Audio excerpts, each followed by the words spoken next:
Look, human beings, we can't help ourselves but compare ourselves to others. And comparison is the deadliest thing we can do to ourselves, because we will always come up short. And Right. all it does is exaggerate all of our insecurities. It's okay to enjoy other people's success, but you let them live their lives and you live your life. Oh, and by the way, they're curating their social media. That's not really their life.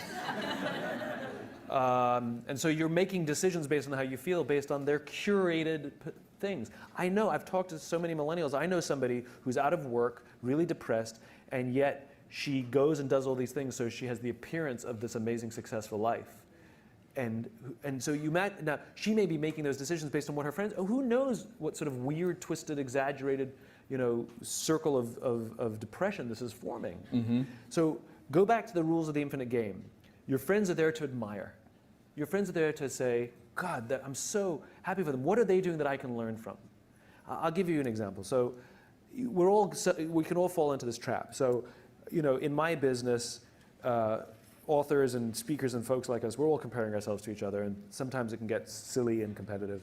And there was, sometimes I go on Amazon and I check the rankings of my books to see that I still have a job.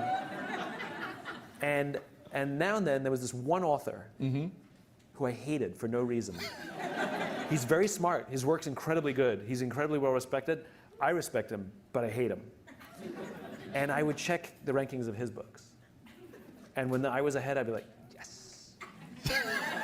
And when he was ahead, I was like, right? It would drive me crazy. And I had this weird abstract competition. Same thing, right? Social media happened to be Amazon rankings. Right. And I would check in all the time. I'd always check in, mine, his, nobody else, just mine and his. Anyway, we were, I was at an event and we were interviewed together on the same stage. And the interviewer decided to let us introduce each other. So I went first. I had to introduce him. And this is what I said.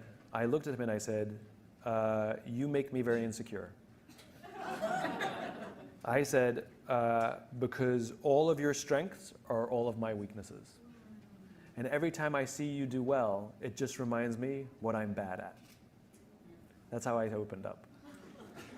He turned to me and he said, funny, I feel the same way about you.